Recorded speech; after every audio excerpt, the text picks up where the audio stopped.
Hello friends, मैं आपका mentor ए सिंह और आज हम अपने सीटेट की नेक्स्ट क्लास देखेंगे, यानी कि सीटेट 2023 की नेक्स्ट क्लास देखेंगे। और आज का जो टॉपिक है, आपके जो सिद्धांत है यानी सिद्धांत करता है प्याजे, कोलर और वाइगोत्स्की में से आज हम पढ़ेंगे प्याजे के।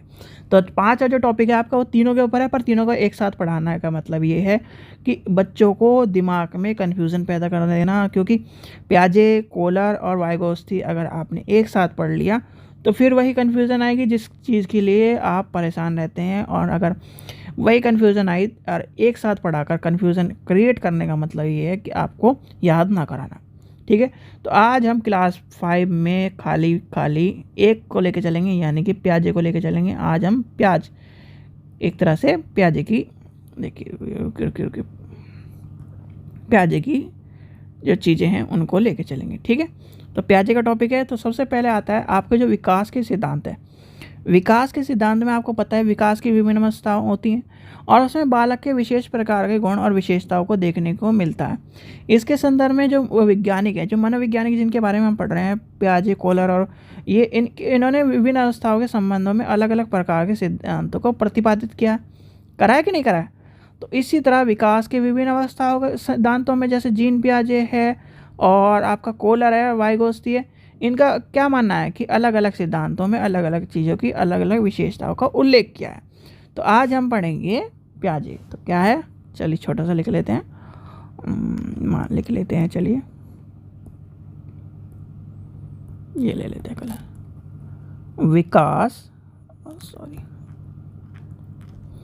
विकास की विभिन्न अवस्था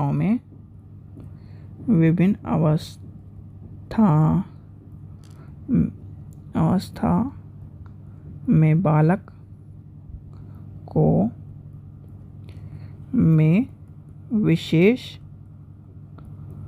प्रकार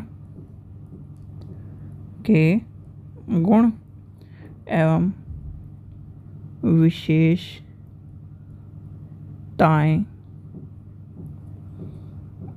देखने को मिलती है। इस संदर्भ में प्याजे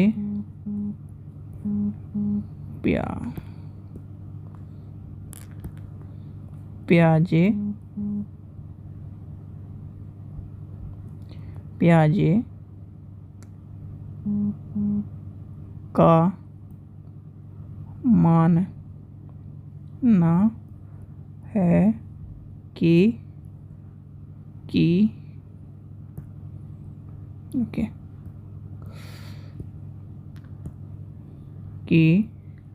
बालक के विकास का सिद्धांत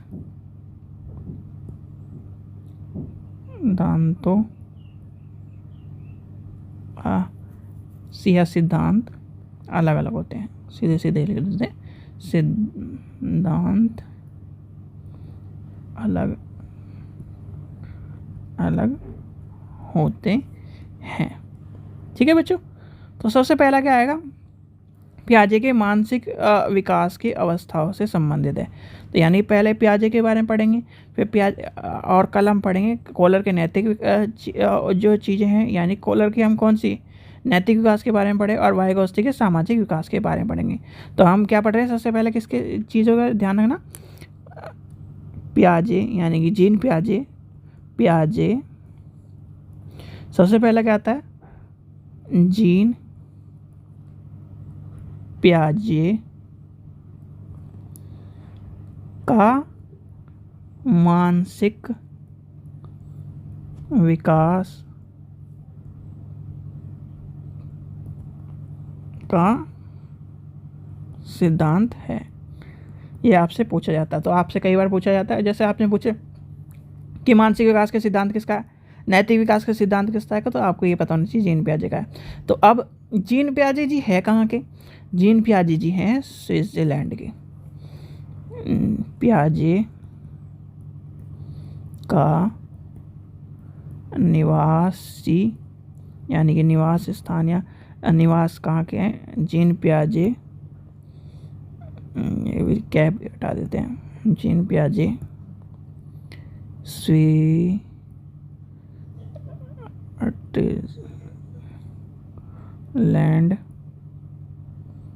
के निवासी हैं।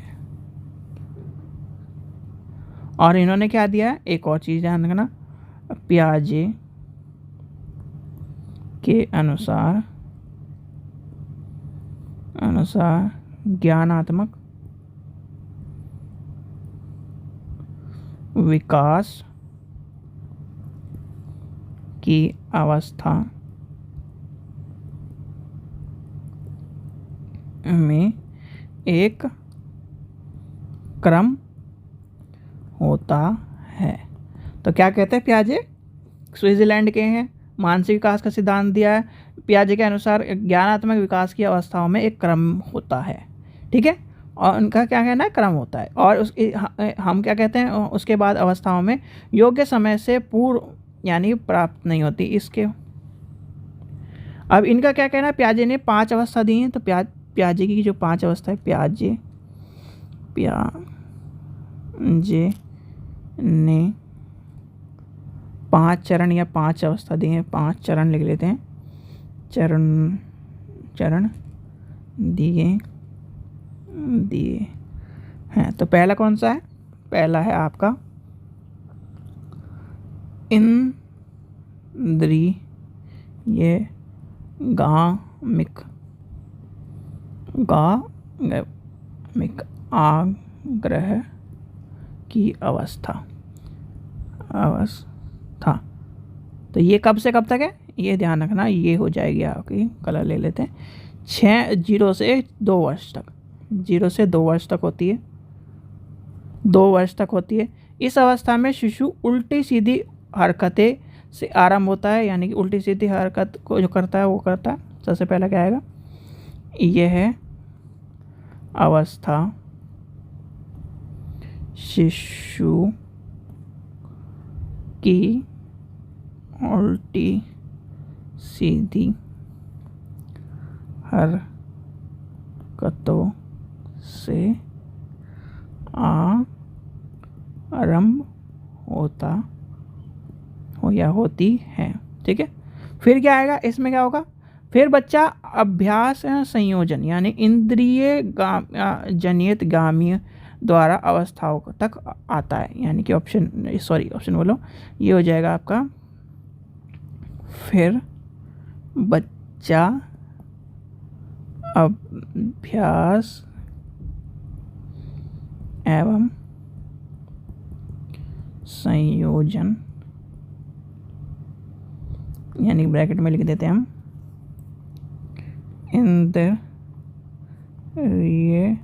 जनित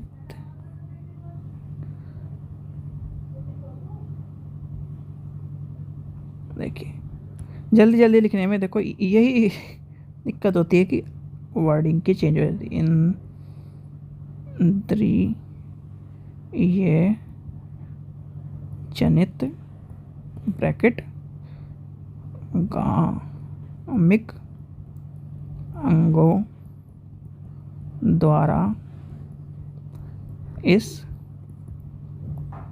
अवस्था तक आता है। ठीक है, क्या होता है, इंद्रिय के गामी के बारे में पढ़ रहे हैं। फिर क्या होता है, फिर होता है उसके बाद 2 वर्ष की समाप्ति पर जब बच्चा क्या होता है, विभिन्न वस्तुओं के बीच संयोजन करना सीख लेता है, तो वो आरंभिक प्रयत्न का विकास होता है। यानी कि सेकंड इसका लास्ट पॉइंट क्या है, 2 वर्ष की समाप्ति करने पर जब बच्चा विभिन्न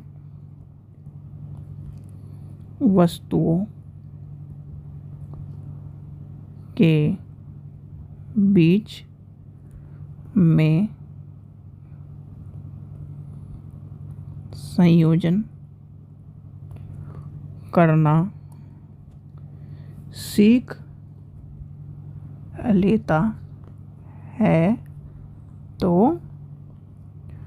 आरंभिक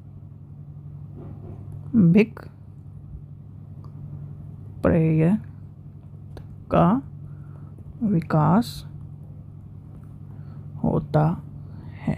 ठीक है, आप ये समझ गए पहला पॉइंट। अब आता है दूसरा पॉइंट। दूसरा पॉइंट लेके चलते हैं। दूसरा पॉइंट है हमारा सांकेतिक एवं पूर्ण प्रयत्न विचारों पर अवस्था, यानी कि सांकेतिक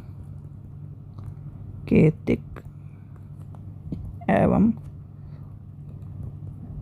पूर्व प्रयत्नीय विचारों की अवस्था। अब ये कौन सी एज हो जाएगी? 2 वर्ष से 4 वर्ष। याद रखना, 2 वर्ष से 4 वर्ष। और यही क्वेश्चन आपको सीटेट में बस इतना सा क्वेश्चन पूछ रहा है कि ये कौन सी एज है, कौन सी एज में आपको परेशान हो जाओगे। देखो, अगर आप इसलिए कह रहे हैं कि सिलेबस वाइज क्यों पढ़ा रहा हूँ मैं भी, अगर आपको शॉर्टकट लेके चलूँ तो सिर्फ छोटी छोटी चीज़ करा दूँ। सिलेबस वाइज में आपको ये पता लगेगा संकेत में पूरे प्रयत्न विचारोत्तम यानी विचारों की अवस्था कौन सी है, ये पता चल गया। या फिर इंद्रियगामी आग्रह की अवस्था कौन सी है। फिर अगला है जो स्वजनित विचारों की अवस्था कौन सी है। पूर्ण मूर्त क्रिया अवस्था कौन सी। अगर यही नहीं पता होगा कि आपको कौन कौन सी है तो सीटेट का मतलब क्या है? यूपीटेट थोड़ी आपका कि यूपीटेट में डायरेक्ट क्वेश्चन मिल जाएगा कि 2 वर्ष से 4 वर्ष तक ये अवस्था है, फलाना दिखलाइए। ये नहीं है।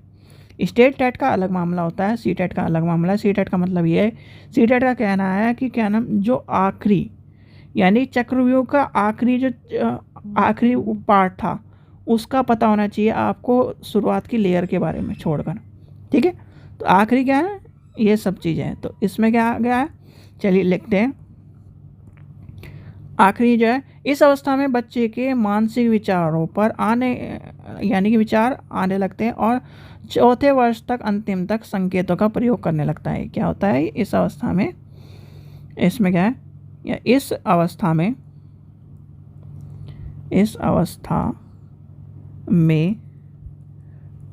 बच्चे के मस्तिष्क में विचार आने लगते हैं और चौथे वर्ष के अंत तक वह संकेतकों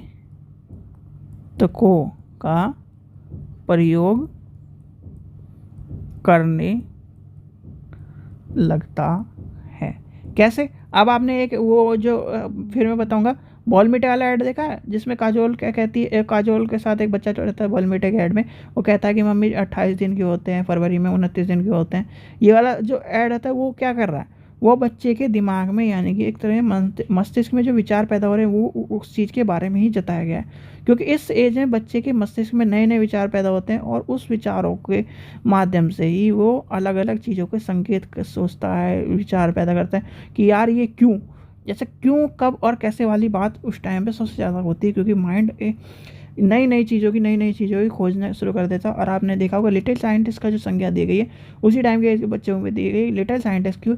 क्योंकि वो कोई भी चीज़ हो, कोई भी टॉय हो, वो उसे तोड़ता है, उसमें देखता है कि ये लाइट के जैसे लाइट वाला टॉय है तो लाइट वाले टॉय में पहले से खेलेगा, फिर देखेगा यार लाइट क्यों जल रही है, इसमें लाइट में कैसे जल रही है, तोड़े मतलब उसे घेर के तोड़ देगा, तोड़ दिया, फिर उसमें लाइट देखेगा लाइट कैसे चल रही है। तो ये सब चीज़ें होती हैं, आपको ये पता होना चाहिए। इस तरह की अवस्थाओं के बारे में बताया गया। नेक्स्ट है हमारा स्वजनित विचारों की अवस्था। ये कौन से? 4 से 8 वर्ष। क्या होता है इस अवस्था में? क्या होता है इस अवस्था में, इस अवधि या अवस्था में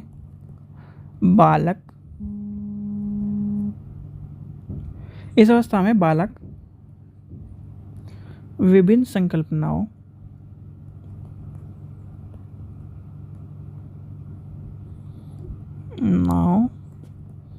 को विभिन्न परिस्थितियों में प्रयोग कर सकता है। अतः या अर्थात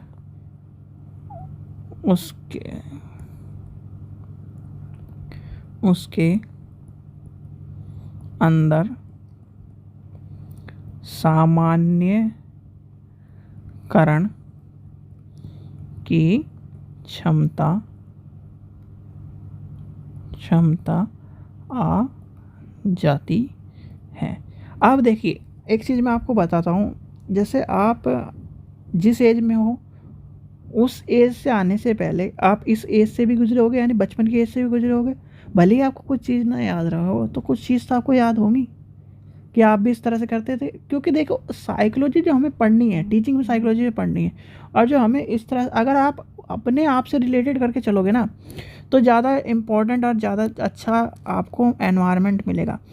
हमारे यहाँ जो एक टीचर थे, यानी कि हमें जो साइकोलॉजी पढ़ाती थी मैडम, तो वो भी इस चीज़ पे ज़्यादा जोर देती थी। और दूसरा, फिर जब मैंने अपना साइकोलॉजी जब क्या नाम बुक्स पढ़ी हैं तो उसमें भी आपको इस तरह का मैंने एनवायरनमेंट क्रिएट देखा है। और जो हमारे पेरेंट्स हैं, यानी कि हमारे घर में टीचिंग एनवायरनमेंट है, तो वहाँ पर भी मुझे यही चीज़ें समझने को मिली है कि अगर आप किसी भी चीज़ को, साइकोलॉजी को अपने से रिलेट करके पढ़ लोगे तो ज़्यादा समझ पाओगे। यानी कि या फिर आपके आसपास उस चीज़ का, जैसे बच्चे हैं आपकी गली में, मोहल्ले में, आपके आसपास, उनको देखिए, उनको ऑब्जर्व करिए, तो आप बिल्कुल ये मान लीजिए साइकोलॉजी आपकी आंखों के आगे हो रही है। जैसे कि कहते हैं ना कि वो पिक्चर आपके बिल्कुल सामने चल रही है और आप उसके बिल्कुल एज इट इज़ आप उसका आंसर नोट करते जा रहे हैं। तो चलिए अगला क्या है, मूर्त क्रिया अवस्था, यानी कि कौन से वर्ष से 8 वर्ष से 12 वर्ष की अवस्था है, याद रखना। इस अवस्थाओं को जरूर याद कर लेना क्योंकि अवस्थाएं पूछी जाती हैं। और अवस्थाओं में ये सबसे ज़्यादा पूछा जाता है सन, यानी कि वर्ष। इस अवधि में बालक अपना ध्यान रुकी